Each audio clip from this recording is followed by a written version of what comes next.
Go Okay. ahead, Sahib. So, good evening, one and all. I feel very prestigious to welcome you all to the third CMS discussion, CMS book discussion series organized by Department of Culture and Media Studies from Central University of Rajasthan. Today we have Dr. Satya Prakash from Department of Communication, University of Hyderabad, and Dr. Sunita Chitrapu from Mumbai uh, to discuss their edited volume title Economics and Management, Media Economics and Management, published by Routledge in 2021. Before we begin, I would like to mention that this session is being recorded and the participants are requested to keep their mics off during the session. The speaker would be discussing about their work for 30 to 40 minutes, followed by question answer session from the participants. The Q&A session will be moderated by Dr. Pranta sir. Participants may unmute themselves and ask the questions or may type their queries along with their name and institutional affiliation. Now I request Dr. Nicholas Kakra, coordinator of CMS department, to give the welcome note. Thank you, Sahib, for the uh, introductory word. I am here very formally welcome everyone for this book discussion session. I would like to very especially welcome today's guest speaker, Dr. Satya Prakash Elavarti, Associate Professor, Department Communication, University of Hyderabad, and Sunita Chitrapu, an independent media researcher and visiting faculty, Sophia Political Mumbai.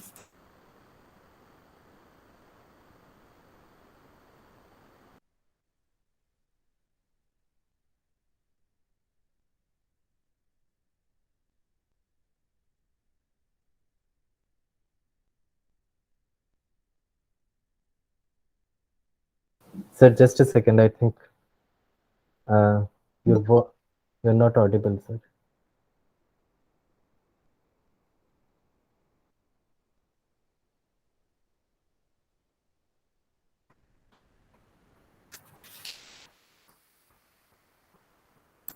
Yeah.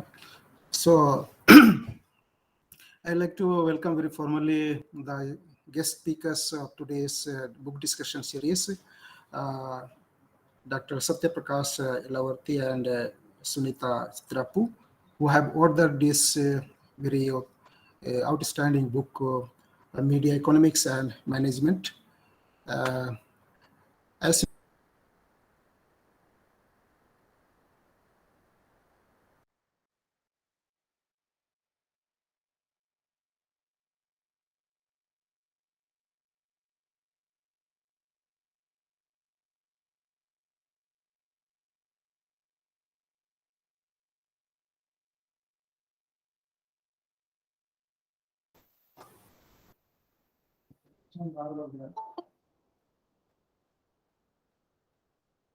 इधर आ जाइए, इधर आ जाइए.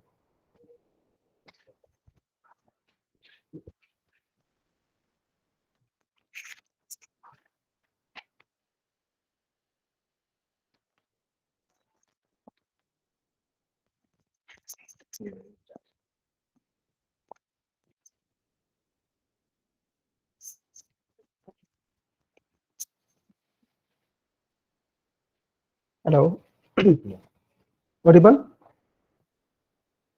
Yes. On behalf of the Department of Culture Media Studies and faculty members and students, I'm here to welcome our guest speakers, Dr.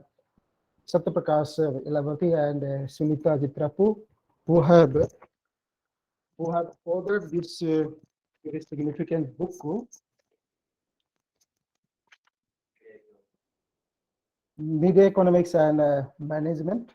As we know that this area, media economics and management, is very important in media studies and media professionalism, media professional. Therefore, it is very significant for for all the research scholars and teachers and media professionals to know about how media is managed, especially print media and electronic media and digital media and also film. So this book focuses on these special areas, how these four major areas media management are done. So this is very, I hope this discussion series will be very fruitful for all teachers and students and media professionals.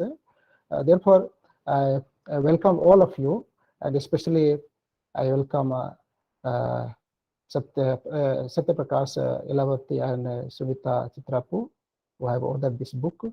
So they are very generously available here to share their thoughts, what is the mind behind this book, and from their perspective, how this book is going to contribute to in the social science studies, especially communication studies and media professionalism.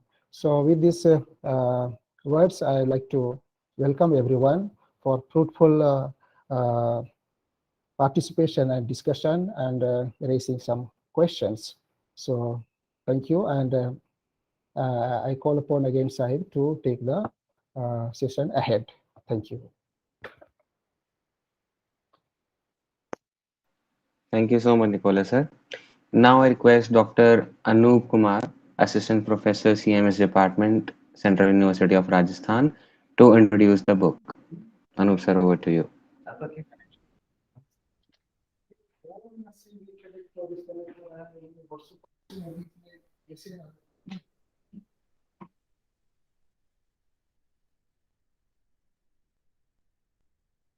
Thank you, Sahib. So, thank you, Satya Prakash Lavardi sir and Sunita Chitrapu ma'am.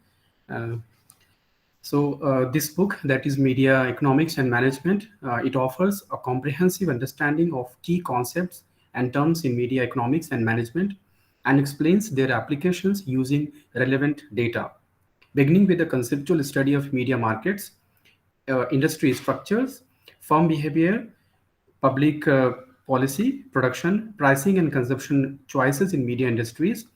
The book uses the framework to present an in-depth examination of the management of four major media industries sectors in India, that are newspaper publishing, television broadcasting, film, and digital media industries. It also deals with two topics relevant across media business sectors, that are creative industries approaches and copyright issues.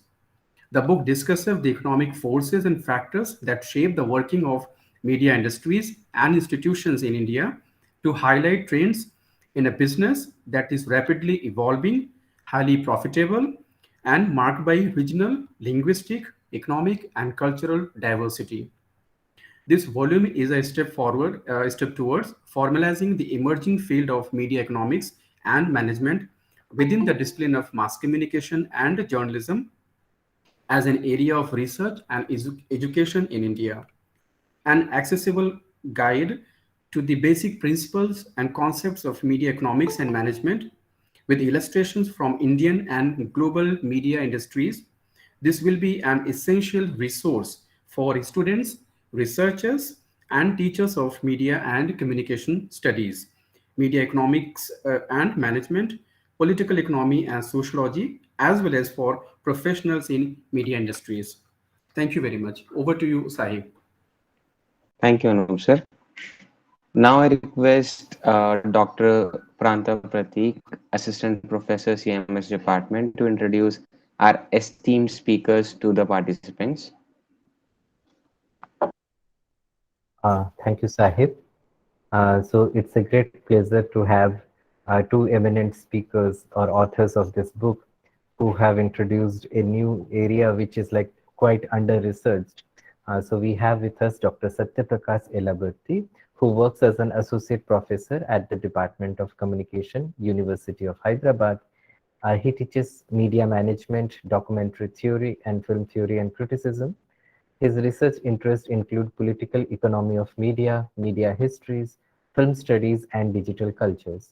Apart from the current book that we are going to discuss today, Media Economics and Management, his recent works also include book chapters in Handbook in Communication Science, Management and Economics of Communication, Beyond Bollywood, Cinemas of South India, and Indian Media Economy. He has also co-edited the book Cinemas of South India, Culture, Resistance and Ideology, which is published by the Oxford University Press, along with Somya Dechama. We also have with us Dr. Sunitha Chitrapu, who is a PhD in Mass Communication with a specialization in Media Economics from Indiana University, Bloomington, USA.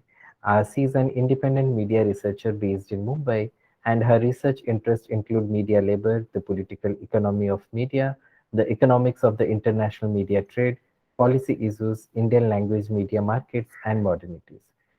So she is the co-author of this particular book that we're going to discuss today, and she has also published extensively in national and international journals, uh, and also has published book chapters in several books in with national and international repute. She was formerly the head of the Social Communications Media Department, Sophia Polytechnic, Mumbai, where she is currently the visiting faculty for Communications Research and Media and Society. She is also a member of the advisory board of the School of Media and Cultural Studies, Tata Institute of Social Sciences, Mumbai. So we welcome both of you for a fruitful discussion. And I would also take this opportunity to introduce to the participants Professor Subhas Dhulia sir, who was associated with our department and who had introduced the paper Media Economics in our department. So I hope this is going to be a very interesting session with the specialist from this particular field. Over to you, Sahib. Thank you so much, Panta sir. So without any further delay, we would like to invite our speakers for today's session. So again, over to you, sir. Now.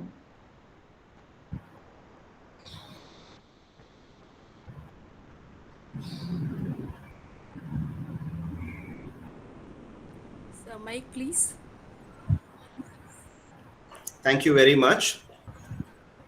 Thank you, Dr. Pranta Patnaik, Dr. Anup Kumar, Dr. Nicholas Lakra, and Sahib for the introductions and for introducing the book.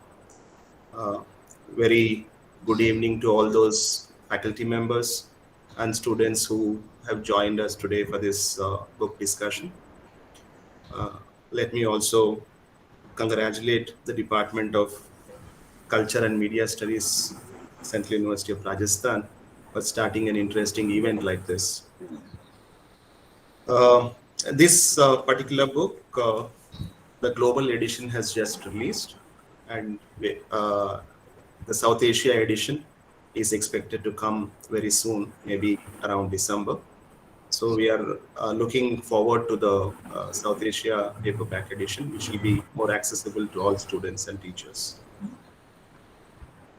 So this particular book project dates back to almost 7-8 years. It was a long gestation project. It took quite a bit of time. I started teaching after a few years in industry. I worked in television industry for around 4 years, and then I moved to academics. It was in 2003 I joined University of Hyderabad as assistant professor. So since I came from the industry, I was given production courses, which I taught for the first 2 years. And around 2005, there was nobody to teach this marginalized paper, media management, which has found its space in the curriculum, but not many teachers were willing to teach. And one of my senior colleagues said, "Will you be willing to teach it?" Which I gladly accepted, because I had before doing my master's in communication, I had a commerce background, and I was a keen observer of these aspects. So I was quite glad to take up this paper, and I was also keen that I should teach at least one theory paper at that point of time. So that's how this particular thing started. So I started looking for more and more resources for teaching this paper, and I kept on teaching this paper. Now This is the 15th year in which I'm teaching this paper, but slowly it has been moving up and up in terms of additional resources which have been adding up for this particular paper. So after teaching it for around 7 to 8 years, I thought it will be a good idea to write a book which will be quite resourceful for both students and faculty in the departments of communication and journalism across the country, so that they can use it as a good resource for teaching. But it really took some time for that to materialize. So I initially put up a proposal, a draft proposal for Routledge, and then they readily agreed. So once they agreed, then I had to figure out how to do the work. So I started working on it alone for something like 2.5 years, 3 years, when I realized that it's not going forward much as I had expected it to be. So it's at that point of time I started thinking of a need for a collaborator to work on this project, and then I hit upon this idea of roping in Sunita, and she had one of the trump cards that she has done a PhD in media economics from Indiana University, and nobody else has worked on media economics PhD till then. So I was very glad to rope her in, and she also immediately agreed.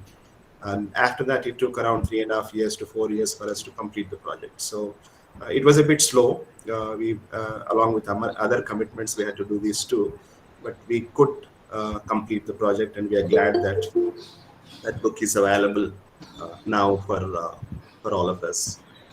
So that's the background of the book, and a lot of interactions that has happened in the classroom.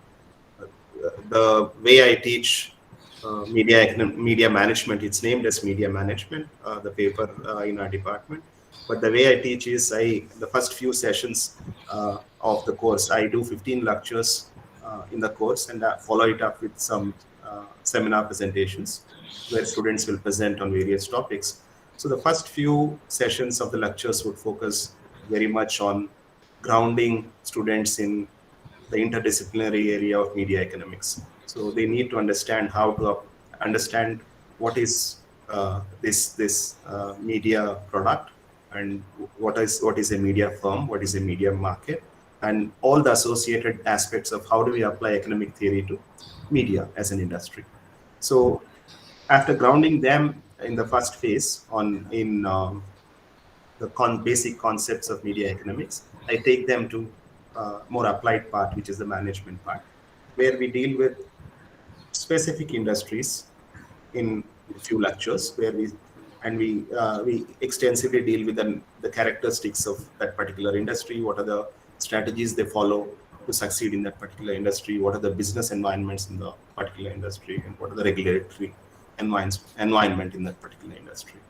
And then follow it up with a few lectures which focus on connecting all these dots. Like we'll deal with issues like public policy, deal with creative industries aspects, and deal with copyrights and how it impacts media business. And these are the broad areas which students need to know.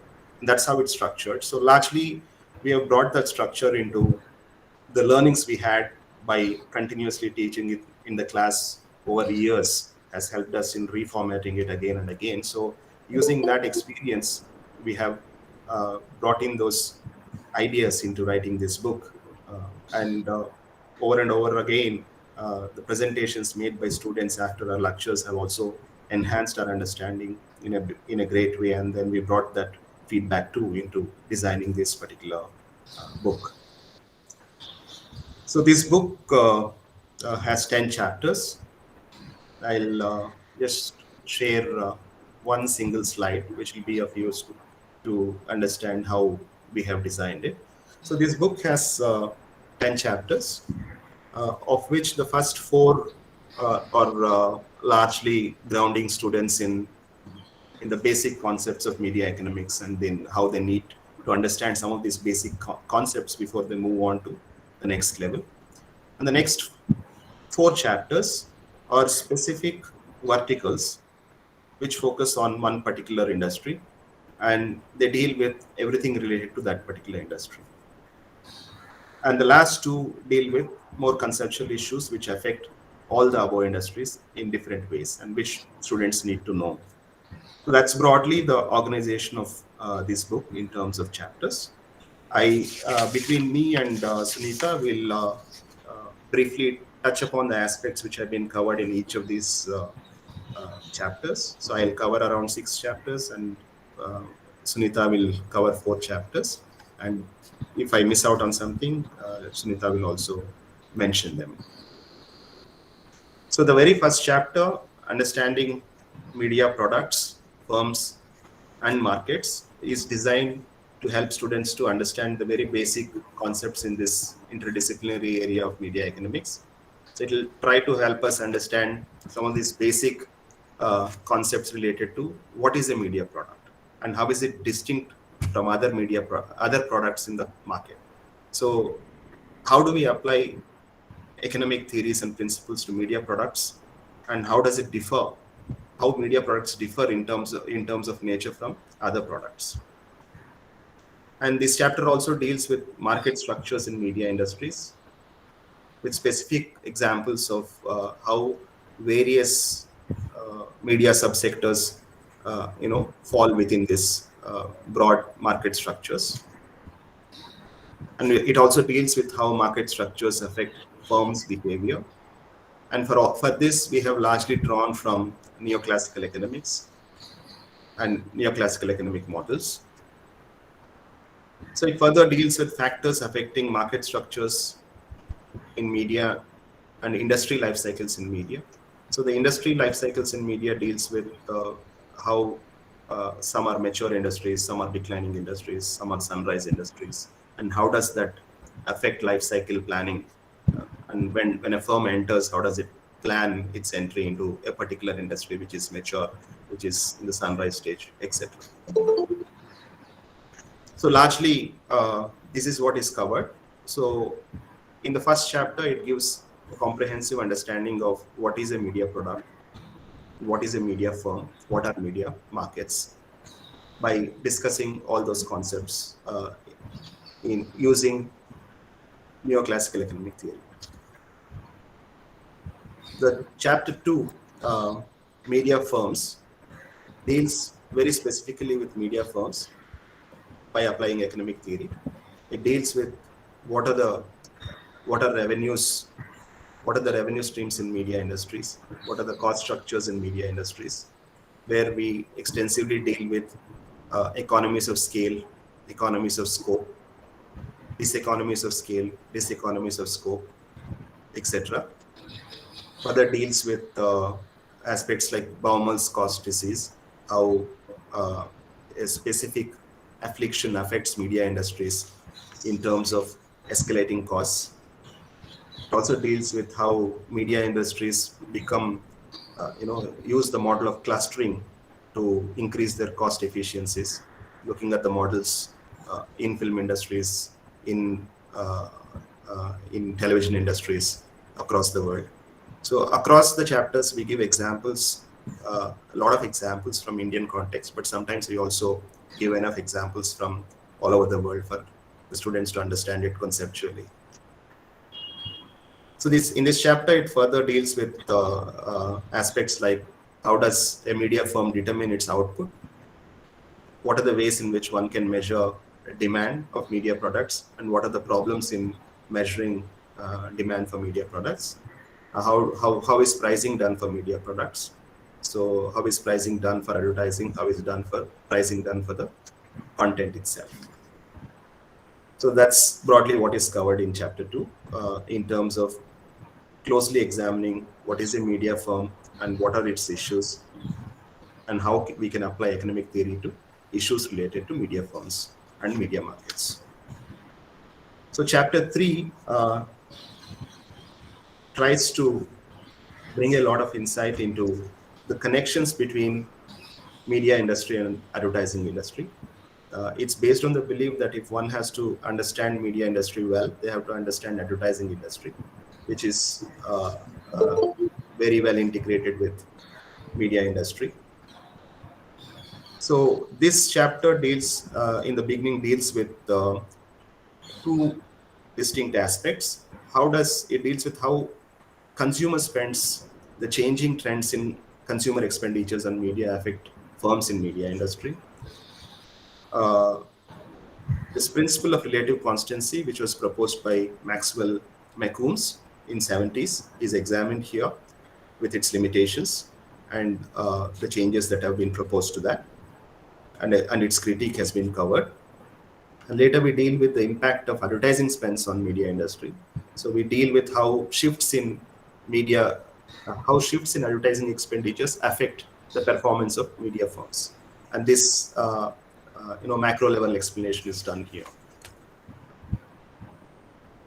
So this chapter also deals with this important aspect of media measurement, audience measurement. At one level, it explains how audience measurement is done by looking at explaining how audience measurement is done, whether it's for newspaper publishing or for television. And after that, it deals with more conceptual issues like how these audience metric markets are regarded as natural monopolies, and how does one understand this aspect. And it briefly also touches upon the future of audience market by trying to reflect on how it's going to be in near future, with a lot of changes happening in the media marketplace. So the fourth chapter will be explained in detail by Sunita. So media economics and public policy. Shall we do it? Shall we go? Yeah. So do you want me to jump in? And yeah, we can do that. Okay. So one of the things that really amazes me. First of all, I'd like to thank everyone for having us and for the kind introductions and welcome. And so when we talk about the media industry, McChesney and Schiller have this lovely quote, and so I'll just read it out to you. It says, "The dual life of the communication system, at once a pivot of the emerging global economy and a key foundation of political democracy, constitutes a vital tension on the world stage." So, there's always this sort of, tug of war. And that tug of war primarily is between, sort of consolidated industry power and the government. And so in the public policy chapter, we sort of explore what is the role of government when we are talking about media industries. So I think what happens is many media students, and this book is really aimed to be a resource for media students in with all sort of interests, is that we've all heard about the government regulations as far as censorship, content related regulations. But I think it really helps us to also be aware of everything that the government does that has an impact, an economic impact. So definitely content regulations like censorship, they do have an economic impact, because if a film gets an adults only certificate, then it's going to do a lot less business than a film that gets a universal certificate. So within the media industry, like for instance, you must have all heard the recent headlines about Zee being, the merger of Zee and Sony in television, right? So many countries actually have regulation against, they limit the market share that companies can have. They have cross ownership restrictions, not so in India. But we do have, from 2002 onwards, the Competition Act, we do have the Competition Commission of India. And very often, a lot of the business disputes between various segments of the media industries get taken up to the Competition Commission. And for anyone interested in, regulation by the government, especially with an economic impact, I would direct you all to the CCI website. And in every one of the cases that come up there, you see a very in-depth exploration of the business of that particular sector. So in this public policy chapter, we're really looking at, so generally, the industry would like to be left unregulated because they feel that the invisible hand, will take care of the marketplace. But there are times when that invisible hand doesn't work. And so then government needs to step in. So typically this is, when some firms become very dominant, or when there are certain externalities that are present. Like, for instance, there's always certain kinds of programming which industry might not find it worth their while to actually create and produce. But it might have a very beneficial effect on audiences. And so governments would like that kind of programming to be created. And especially when it comes to, the abuse of market power, dominant firms. So for instance, you will see, multiplexes come into the industry, and then the producers and the distributors gang up against the multiplexes. So what happens then? Or you will have a producer is unhappy with what the multiplexes and distributors are doing. What happens then? Or, you have a media production, you have a music company that has a dispute with a radio channel. So these are all sort of some real examples from the Indian market that we've discussed in this chapter. Satya, do you want to talk about the 5th chapter?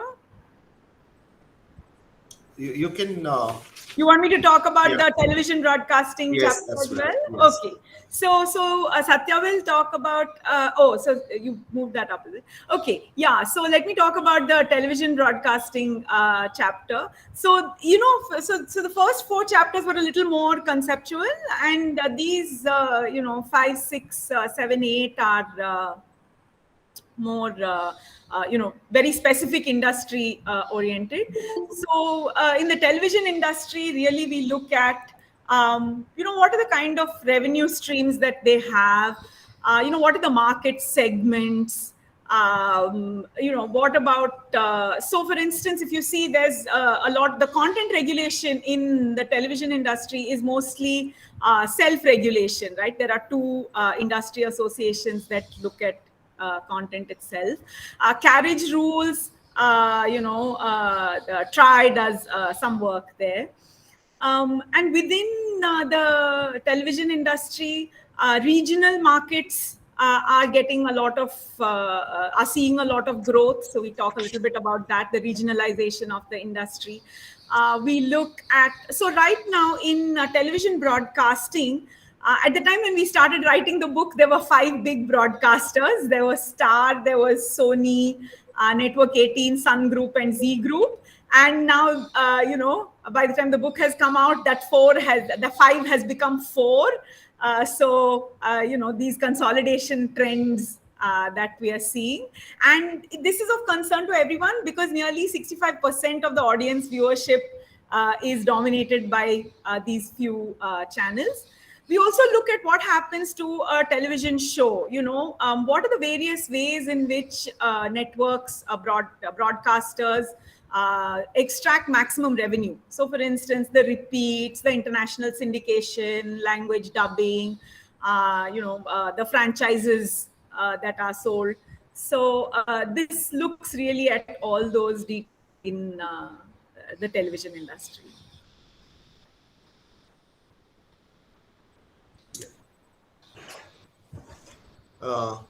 I also need to mention here that starting from chapter 5 to chapter 8, since they are focusing on specific industries, they also needed to be, we had to bring in data into explaining those trends.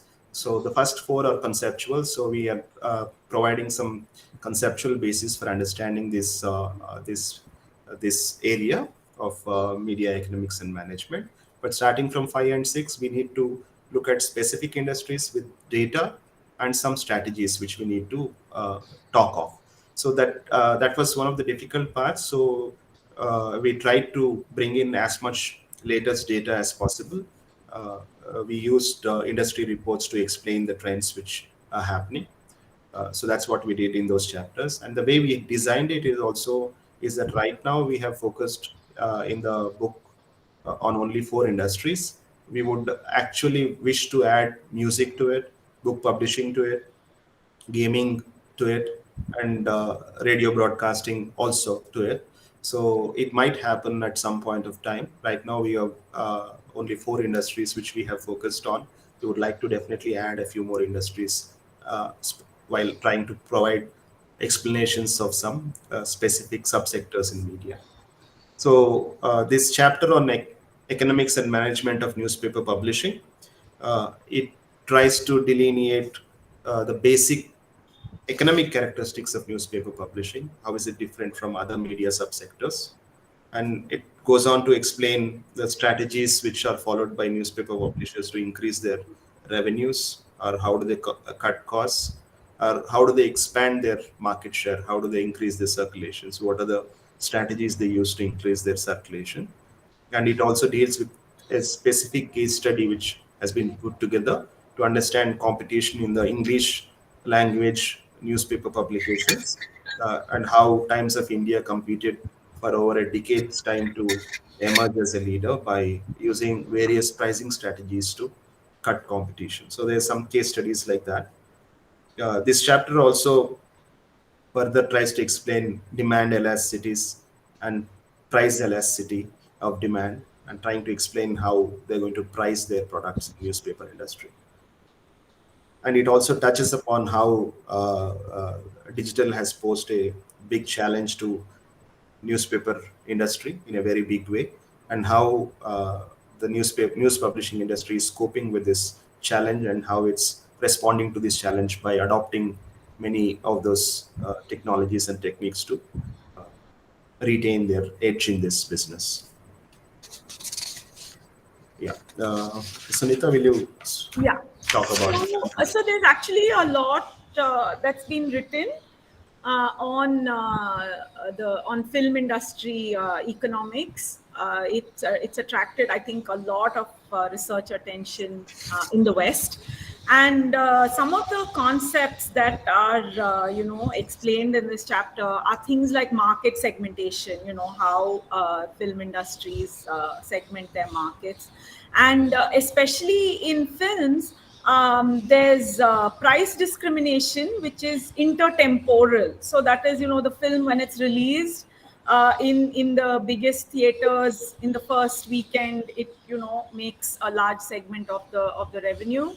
And then after certain periods of time, you'll find it being released to various other through various other media, through various other, on television, satellite, and so on and so forth. And so how that is a technique used in the film industry to extract revenues. There's also, in the language market. So everything, all these markets, when we start looking at them specifically with India, and I think this is what this book does, that that will be of relevance to students, is just everything that we see happening internationally, we see happening in India, but it's also further complicated. A further layer of complexity comes in because of the language markets. So that is something that we keep running into constantly. The other thing about the film industry is just in terms of risk. How risk is a very the film industry, and the kinds of things that the industry does in order to minimize that risk. So, for instance, like you'll see the star system. Why do we have stars in the industry? That kind of thing. We also see, what does it mean when there are innovations in exhibition, like multiplexes. And in the last 20 years, the big sort of trends in the film industry have really been, digital exhibition techniques. So there's no longer the need to like carry a physical print to the various theaters for exhibition, what that means. And the development of multiplexes, because with that you can really segment the audiences into high value audiences and lower value audiences. And international distribution for Indian films. So these are kind of like the big trends in this industry. So Satya, you want to continue? Yeah. I think I also need to mention here about the challenges in writing something on media economics and management in a journalism department or a communication department is because the political economy approach has been the dominant approach in these departments. The critical perspective has always been at the forefront.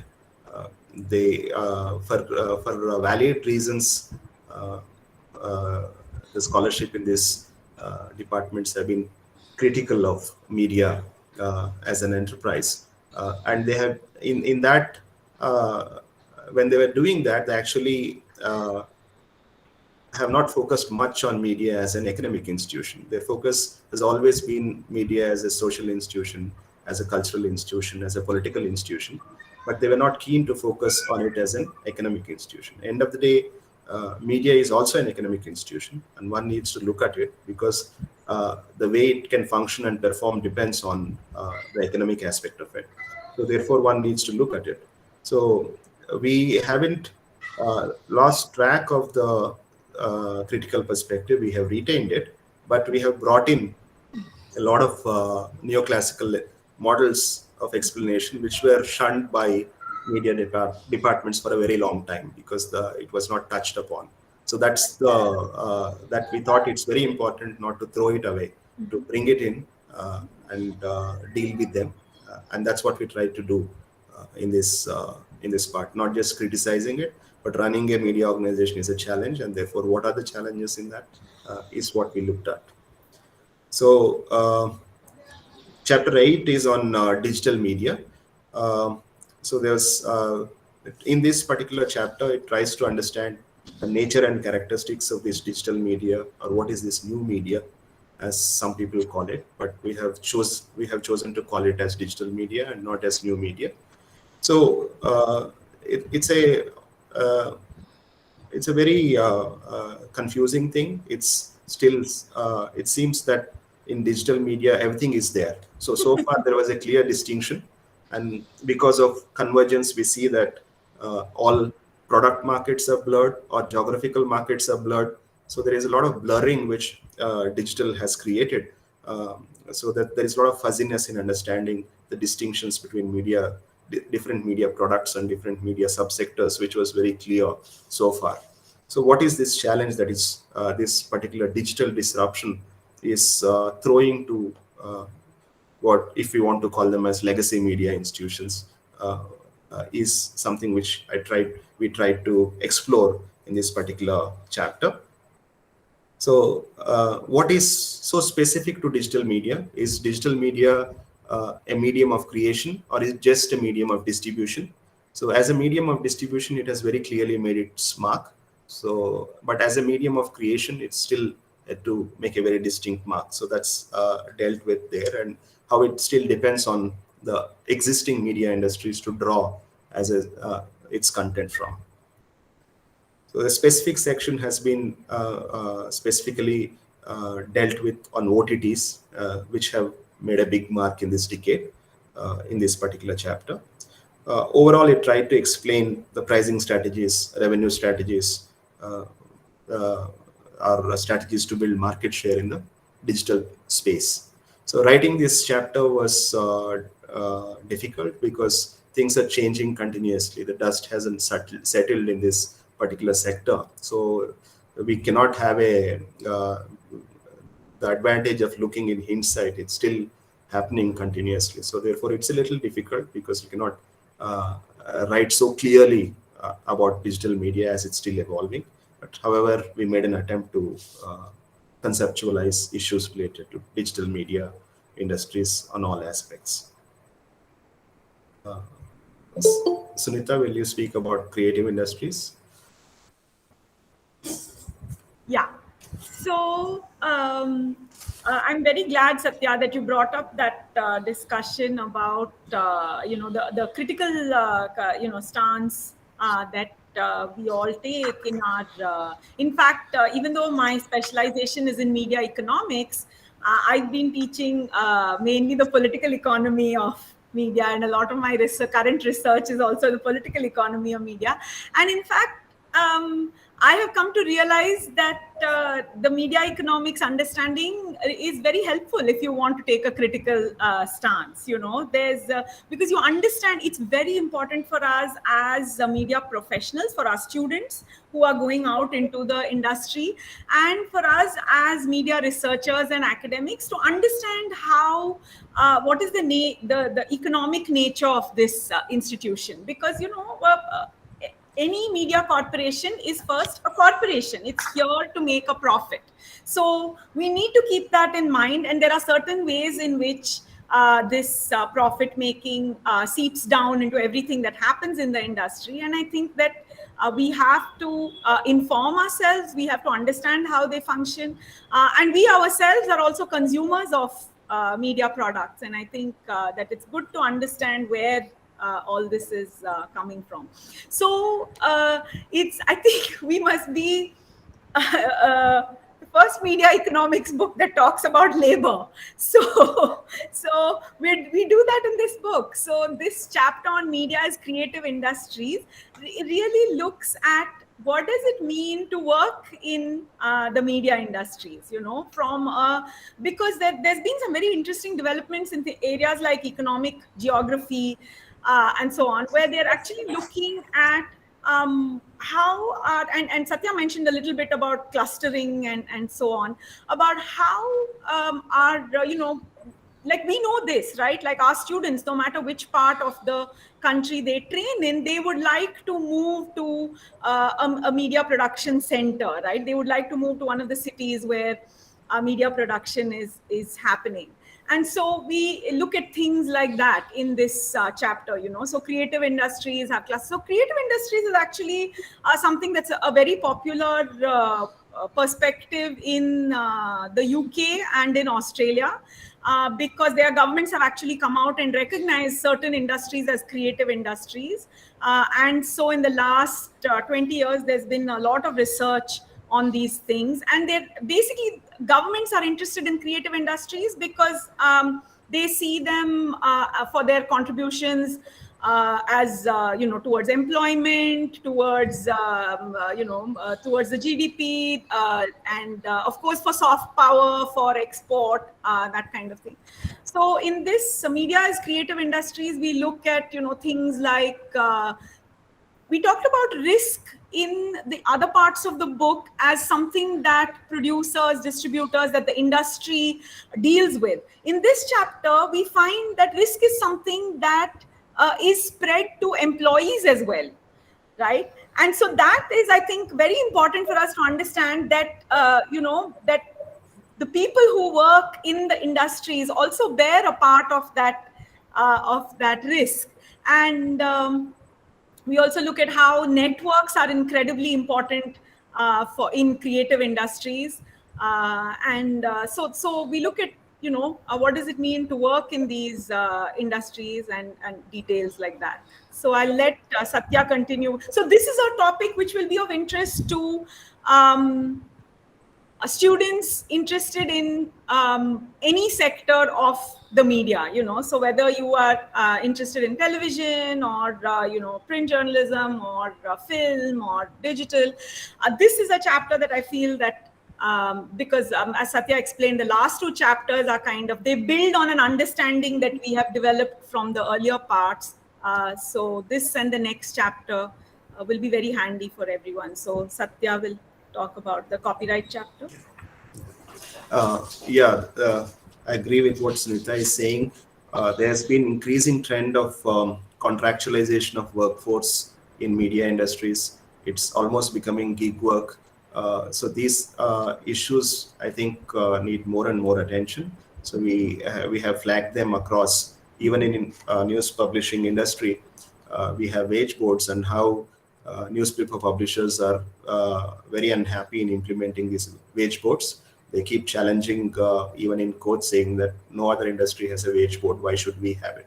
So this is the kind of attitude of the industry towards wage boards or any security of tenure or emoluments in media industries.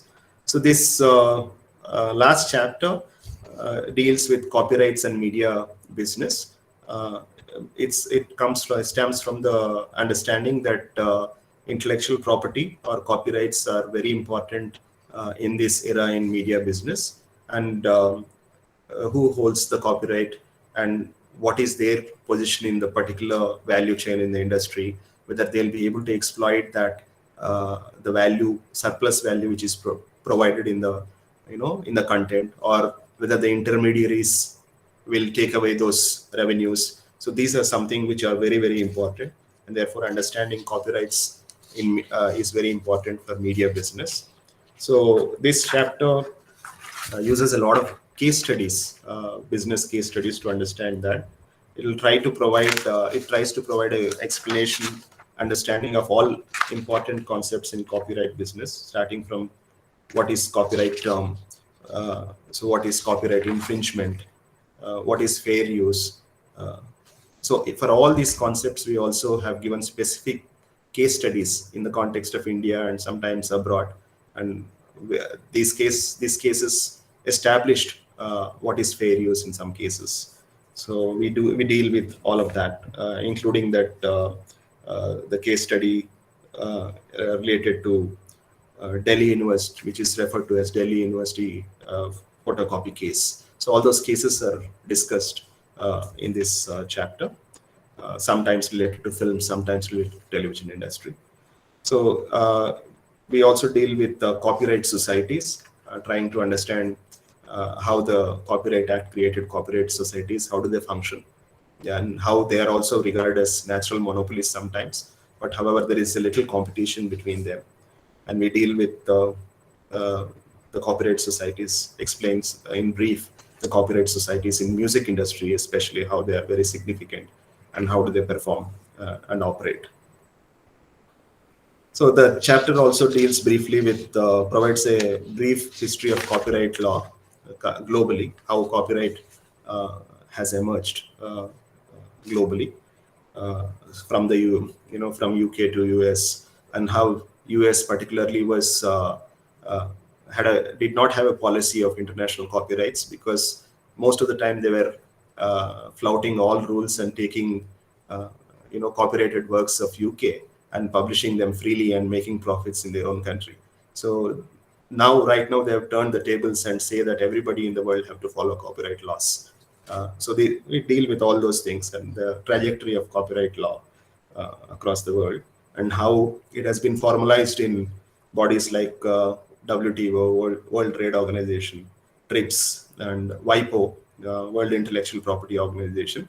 And now every country has to make laws which have to be in consonance with the WIPO treaties. So which means sovereign countries have very less flexibility in terms of dealing with these issues. They have to follow what has been given in multilateral treaties. They do not have much of an option. Even India, when it became independent, it had to follow all the agreements which the former British government had acceded to in terms of Berne Convention or Universal Copyright Convention.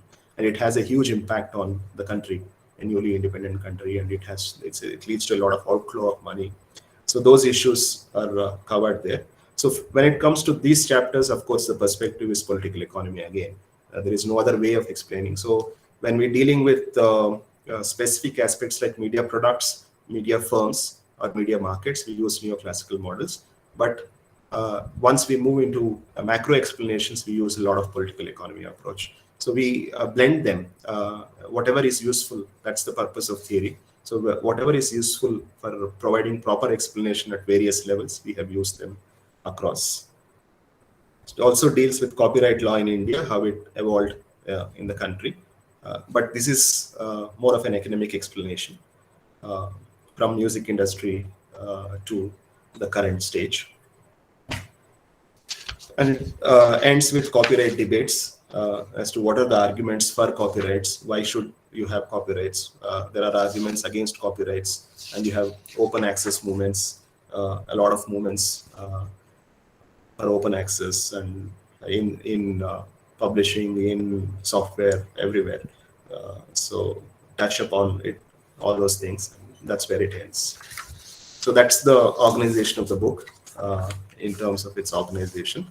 The whole idea is that as people who have been teaching this paper, our goal while writing the book is that if somebody wants to teach this paper, this resource should be handy both to students and teachers, to an extent that if a teacher wants to teach, they can take this book and use it for teaching at least some 12 to 15 sessions in a classroom scenario. And that's the goal. That's what we have tried. So we can use it and give us feedback, tell us how useful it is. And your feedback will be really valuable for us if at all we are revising the edition.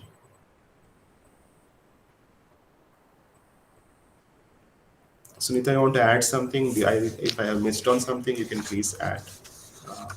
Yeah, I'd just like to reiterate what Satya said. So one of the things that we thought about, because when we were writing the book, was really who is this book for, and what is the best use that someone can make of this book? And the answer is that this is not just for a media economics class or for a media management class. This will be chapters from the book will be handy no matter what you want to do in the industry. Even if your focus is content, it will help you to understand the context within which that you are going to be developing that content. And this is the kind of thing that I wish I had when I joined the industry, many years ago, straight out of college. Because many of these things about how the industrial organization of the structures of that particular industry is something that many of us had to learn kind of on the job, like, why is our company doing this with that company again? Oh, hang on a second. Why? And I was in the industry at a very interesting time when I was in television at Star Plus, when the channel had just opened in India. And so especially, I think a lot of my motivation for understanding media economics and public policy comes from what was happening there. As an employee, I was seeing, oh, wait, we can't schedule Hindi language programming in this particular prime band because there's a no compete clause with Z that won't allow us to do that. Or, we have everything. The Star TV at that point had great investments into DTH, but that the government had not permitted them to go ahead with that, and eventually that business had to be closed down.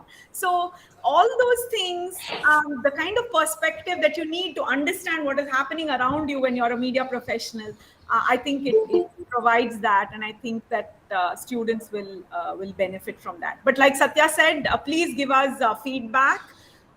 Both as faculty and as students, and we'd be interested in seeing, how this has helped or how it can be improved. Yeah, thank you, Dr. Satya Prakash and Dr. Sunita Chitrapu. It was quite an interesting session, I believe, for all the participants to understand the basics or the nuances, if I may put so, the nuances of media economics and management in different industries like television, newspaper, film industry, and digital media. And as one of the comment has come in the chat box, like in the next edition, also please talk about radio. I think Satya Prakash sir has mentioned that they would be talking in the next edition about radio, book publishing, and other forms of media. So now the session is open for question answer sessions or any comments or any kind of feedback. Participants, please feel free to unmute yourself and identify yourself and ask the question. And Sahib, you can take up questions from the chat box.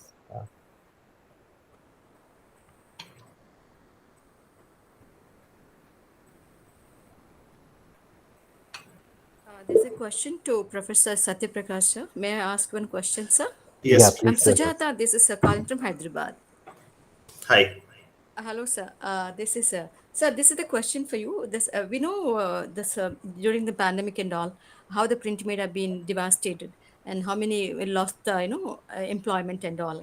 And now it is slowly and steadily we can improve the print media as well as the channels also. And when you think about media economics, in relate to the media economics, how they could really benefited, or may say that how could they really lost the media economics in during the pandemic time, especially in the media and also, including all mass media, that is a radio, television, digital. Only digital media is a great platform, I could say that. Yeah, Yeah. Professor Satyaprakash, sir. Yeah. Please come. True. I think a lot of changes have happened during this pandemic. The performance of digital has been exemplary because advertisers have been abandoning traditional media for digital media. So the growth of digital media, especially advertising, uh, you know, has grown at a faster rate than expected. Already, it was growing at a very fast rate on compounded annual growth rate basis, but I think pandemic has exacerbated it.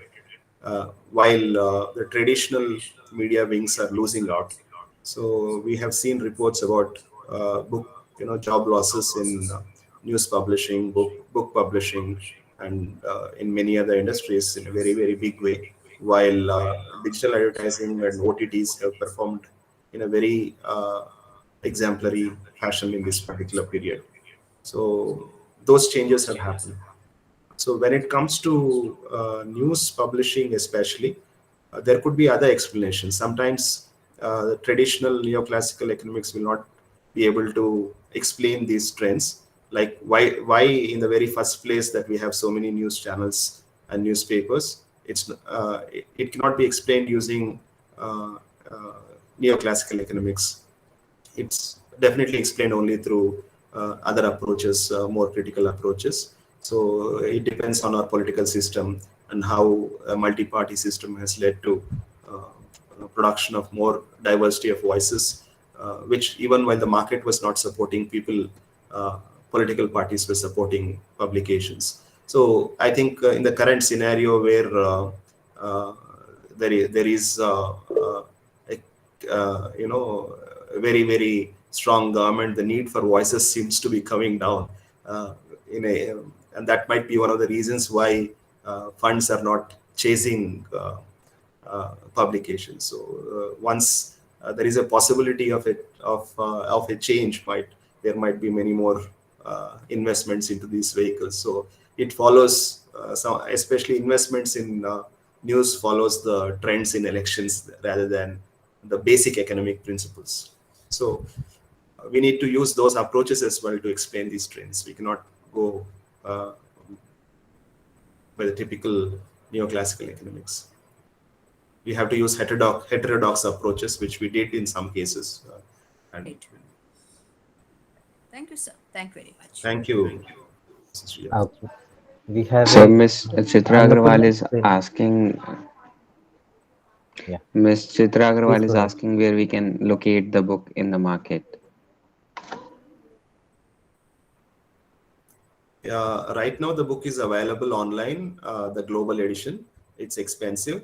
Uh, uh, there is a Kindle edition too, which is available online if you want to access it. But if you want to wait till November, December, you will get a South Asian edition, which will be much more cheaper and accessible. And we have also requested them to price it low so that it will be accessible to students who are the prime group to whom we have written it for. So I hope you can access it, purchase it at that time, whether it's a Kindle edition or a physical copy. And sir, Mr. Mehul Agarwal is asking, since this book may be highly used by students and teachers for academic requirements, what are the things academicians should keep in mind while writing such academic books? and what are the do's and don'ts as far as data, language, etc. things are concerned? Sunita, will you take that question? That's a really difficult question. Uh, so, one of the things that I think in an academic book, what was helpful for us was, I think, collaboration, because it's really nice to have a co-author, and then you have a sounding board. You can discuss, you know. How to work on each chapter. And Satya had actually had much of the work already done before I came onto the project. So collaboration is a definite plus. The second thing is, I think keeping in mind the final user of the book is always very helpful. And for us, both of us, we knew that we were writing this for our students, because when I was teaching political economy at TISS Mumbai for many years, I used to teach the political economy subject. And it's one thing to give students a large number of journal articles to read. There are some classic journal articles on these topics. But it's also, I think, much of the publishing in this area has been done internationally. And so I think for Indian students to make it really relevant, I think it's very important to make a bridge between a theory, that is the theoretical frameworks that are there internationally, and to look at what we're seeing in India, the news headlines relating to the media industry. How do those fit in with the known frameworks that we have? So I think that those were the main learnings for me regarding academic book writing. Satya, you want to add something?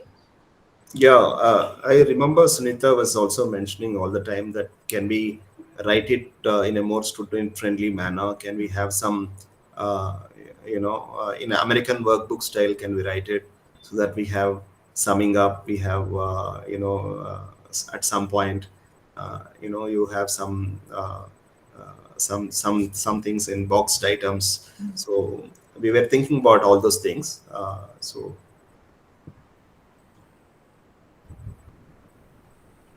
Okay. I think Annapurna Sinha has raised her hand. Yeah. Hello, sir. Hello, Satya sir and Sunita ma'am. And thank you so much for your coming up with this interesting book. And it is actually a need of the time. I remember the book by Vanita Kohli and Khandekar on Indian media business, and I remember till the time of its almost second or third edition, there were hardly any particular book talking about in Indian media industry, approaching all the segments of the industry. So my question is around that only. The book is in its fourth edition with the edition of digital, the chapter on digital industry.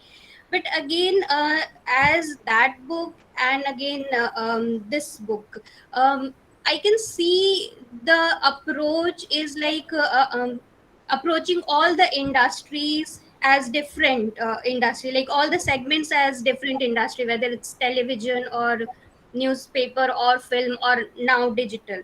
So keeping in mind the companies like BCCL and others, like which are present on all these segments and making revenues from all the different platforms. And again, the companies which work with covert identities, or maybe without disclosing the name of the mother company, the subsidiaries are working on different platforms. And even in one segment, if one outlet is talking about, like one outlet is very market oriented and generating revenues, another outlet is presenting itself as a very critical kind of or alternative kind of platform. So how can we approach these specific companies which have like presence on all the platforms, all the segments, and then earning revenues from different areas. So how to approach or see or study these kind of companies specifically, which is not like industry specific, which is present everywhere and earning from alternative as well as mainstream platforms?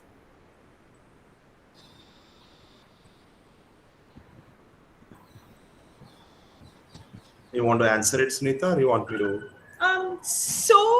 You're talking specifically about conglomerates that are, horizontally integrated as well as vertically integrated. And in fact, from the public policy chapter, we find that. I mean, we talked about that in the public policy chapter about how we don't have these market share restrictions and we don't have these cross-media ownership restrictions. And also Satya touched upon it briefly when he talked about how there are all these extra commercial logics, especially when it comes to news publishing, that because of the kind of political system that we have, the kind of multi-party democracy that we have just a large number of news outlets that have a lot of political party ownership as well, right? So we have touched upon them, but not specifically in the way that you are talking about. Like we've not talked, we don't have a separate chapter about conglomerates. The initial understanding is, you come to know about these things from the industry verticals itself. And then you have these, conceptually, you understand how they work as media companies. And so, it doesn't matter whether you're in television or news publishing or in film or in digital, you will have a high first copy cost, because that's something that you see in media products. You will have, what's the other one?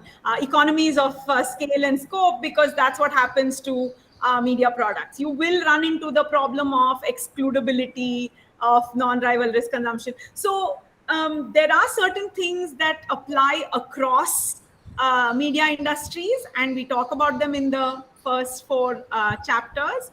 But you're right, conglomerates as a specific chapter, it's a very interesting area. Yeah.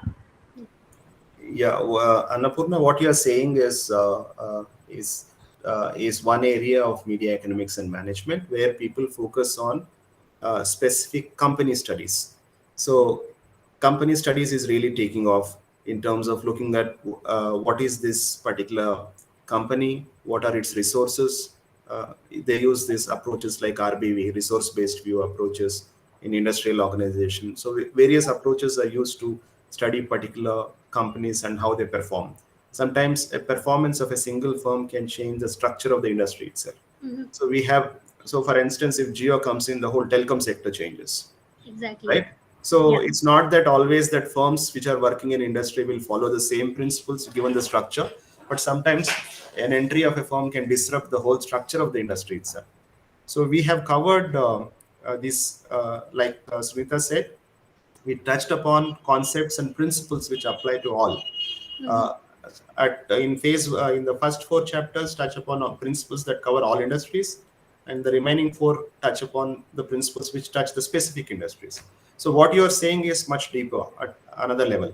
So which is company studies, which we touched upon as some case studies in few places, but it's not elaborate to an extent that we can focus only on that. So that will also be useful in understanding the scenario. So specific company studies, whether families are running it, whether it has a good corporate structure, whether managers run it, whether it's like whether it's a family-run business, and how are media firms run by families performing in comparison with professionally run media firms. So these are things which one can look into. So that is done more in management than in other places, but there's nothing wrong. What we do is we in my course, I bring all these aspects through the seminar presentations.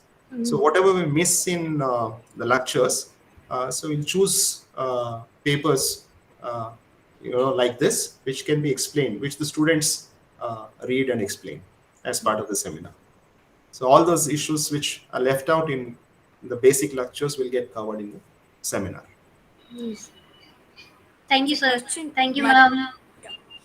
May I ask a question to Sunita madam? Thank. May I ask Yeah. one question to Sunita madam?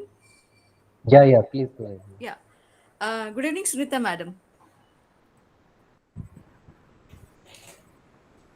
Hello. Yeah, please go ahead, Professor Yeah. Sujata. Madam, this is relate to the political economy, sir, because madam is discussing and she teaches political economy. So, in point of view of political economy or media economics, what was the interesting case study which were dealt and again discussed or maybe become a controversial case study? Thank you, madam. Everything in political economy is controversial. Because that's the whole point of political economy, right? Yeah, ma'am. The Yeah. point of political economy is really to look at power structures. Right. And so I think everything in political economy asks such questions. Hmm. Yeah. So specifically in political economy, what is fascinating and what is interesting? For me, it was really about how this is sort of pre 1991 when the Indian market was, let's say, when the Indian economy was still a closed economy before liberalization, the kind of regulations that were placed against the import of Hollywood films. Right. For me, that was a very interesting study. Manjunath Pendekar has multiple papers on that. And it's quite fascinating about how, in order to conserve foreign exchange, the Indian government had these import quotas in place. And so there were only certain number of films that Hollywood companies could import into India. There were only certain revenues that they could, I think there were pressures also on dubbing. They could not be dubbed into very many Indian languages. And so, and then post 1991, all that radically changes. And then India really climbs on the markets for Hollywood films. And then suddenly you have all these dubbing into multiple Indian languages and all of that. So for me, that is a very, very interesting political economy case study of how economic imperatives, the main reason why those regulations were in place was because there was a foreign exchange crunch. Right. But how they affect the content that we have access to. So, like Eileen Meehan, you must have read her work in political economy, and she talks about, constantly in political economy, we have to ask this question: why do we see what we see? Why do we get what we get as media products? And for me, that is a very interesting case study of why we got what we got. If today's generation is very familiar with all the latest releases from Hollywood, compared with maybe from 40 years ago, then there was a sort of very specific reason why that was so. And that tells us a lot about the economic situation of our country, the policy stance of the government at the time, all of which are really important from a political economy point of view. Thank you, ma'am. Thanks a lot. Okay, we have Vidhu Bhushan Das and then Chitra Agarwal. Thank you, Pranta. Congratulations, Sunita ma'am and Satya sir, for a wonderful book. In fact, it is the requirement, such a textbook is requirement always. In my school, we have courses like media organization management, media economics in both undergrad and master's level. And most of the time, we always try to refer foreign author books where they give a lot of examples, illustrations internationally, and which may be challenging for our students to understand. So in the hope this book will help the students, and obviously we'll include this book in our next BOS. I congratulations both of you again for this contribution. My question or my just a thought, because I work on mostly on alternative media, so I look at media management or media economics from that point of view. So my point is that if it's a 300 pages book, a 400 pages book, so how many pages are dedicated to discuss economics or the management of alternative media, or how have you deconstruct the concept media in the book, and how much you have given space or scope to discuss economics and management of alternative media? Or is there any concept like deprofessionalization of management and other concepts which alternative media practices are there or not? And if not, whether it will be a addition in future edition, is there any scope to think in that line? And next to that, I know that consumption and production of radio is less comparing to print, television, music, film. But is there any scope to add radio and economics of radio in future editions? Similarly, maybe music industry. So these are my few concerns I shared with you. Thank you so much.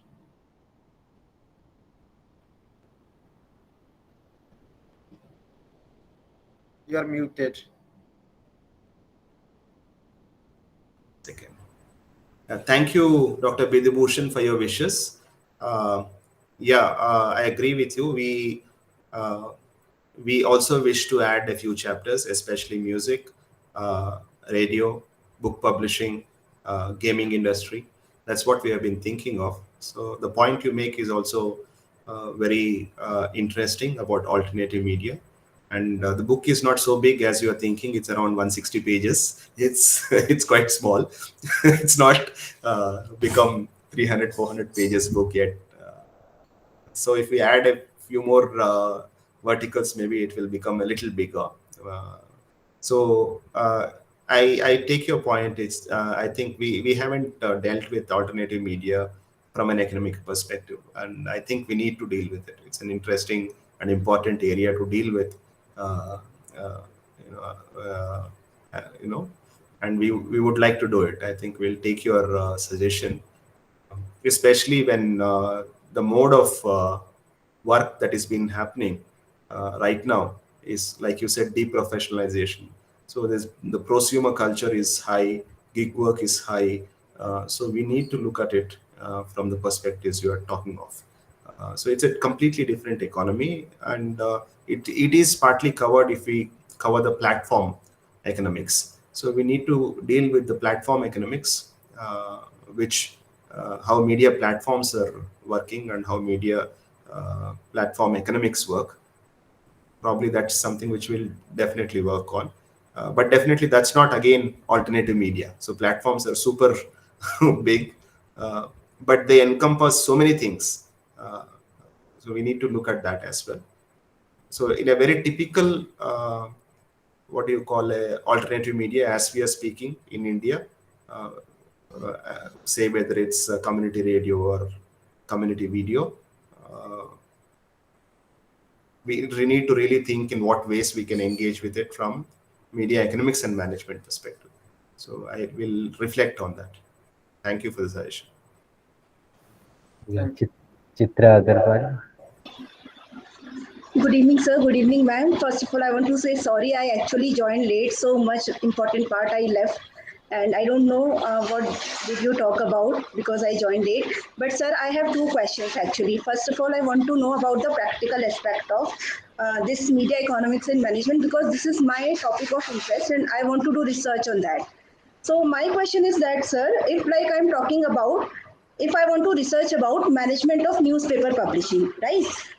Like newspaper has gone digital nowadays. They have extended their business in many other areas. So it's like if I want to research the newspaper publishing management, then what area should I cover? Should I cover this digital medium as well and all the other areas where they have extended their business? So how could I what is your suggestion, sir or ma'am? How where should I how should I design my research?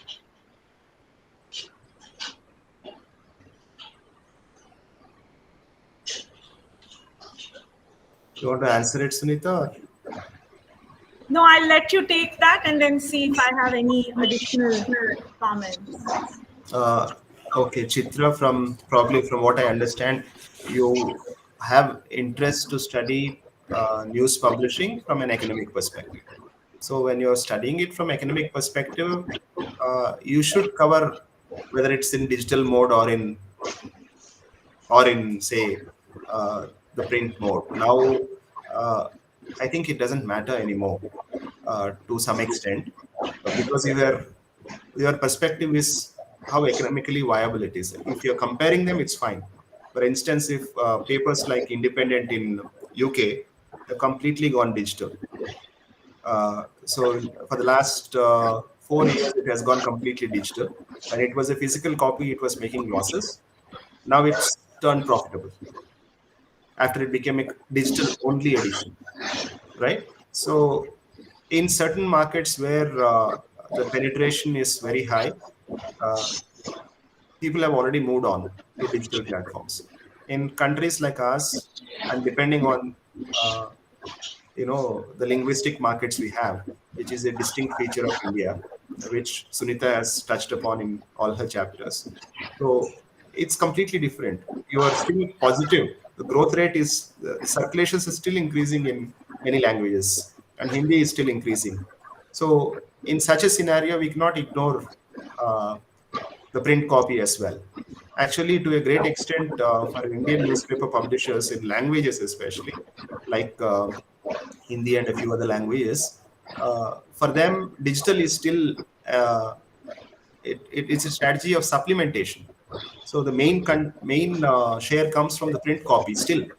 So it might change over a few decades, but right now, it's an important segment in the country, right? So whether it's the number of editions they have, the number of publications they have in language markets is very high. But what we see is when it comes to English language newspapers, they are losing circulation. And also, COVID has had an impact on the physical copy, which we all know. But we'll have to see how many of them were able to move on because of COVID to the digital copies. I think. But when it comes to the English market, language market, it has affected the circulation, especially COVID. It didn't affect the other regional languages, including Hindi. So you decide what you want to focus on, depending on that particular context you're studying. Okay, thank you. So in terms of literature, we have touched upon what has happened, what others have written so far. For instance, if you look at each of those chapters, I'll just mention one chapter. In news publishing, we not only used all industry reports and resources which are available, from FICCI, E&Y reports to PwC reports to all. We also used other resources like books written by Gulab Kothari to Trilok Sindhwani, who was an advertiser. So all resources, Indian and international, have been used. So it's we tried as much as possible to cover all literature related to media economics and management and bring it in. So if you come across something which we haven't touched upon, you can also mention that to us. Yes, thank you, sir, for answering the questions. And if there are further more queries.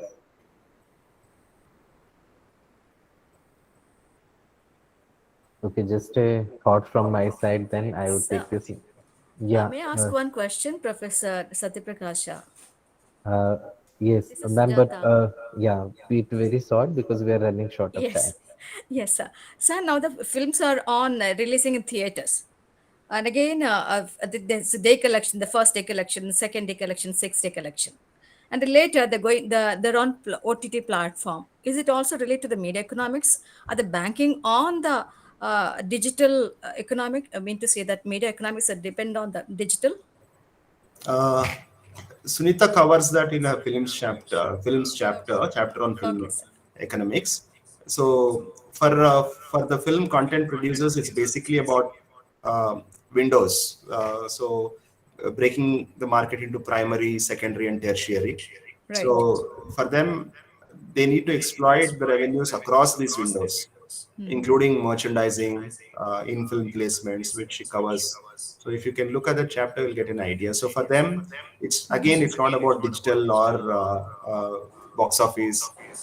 It's all part of the overall revenues. So if a film clicks if a film clicks well in box office, it will have cascading effect on the remaining windows.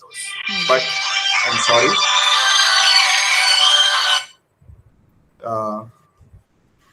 Yeah, I've got a call. I have to go pick up my son. Okay.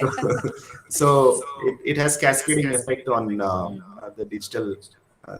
On the secondary and tertiary markets. But right now in the apps, in the scenario of COVID, there was no box office at all. So they released it right away. So they had no other chance apart from doing that. So it is a pandemic like that has altered some business practices, definitely, and OTT has made a big their market share has increased drastically because of pandemic. So it is Unexpected, sir. Yeah. Yes. Thank you, sir. Yeah, and thank you so much. And may I request Dr. Anup Kumar to give the vote of thanks?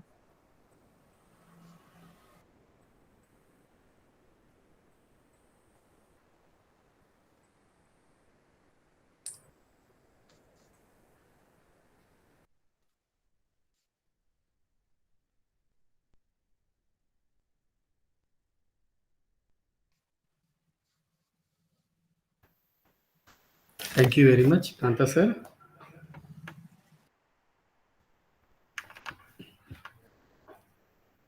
Okay.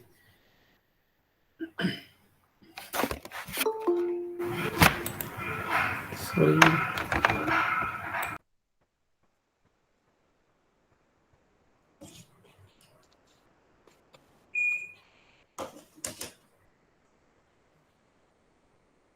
Okay. Your audio is not coming. Yes. Thank you very much, sir.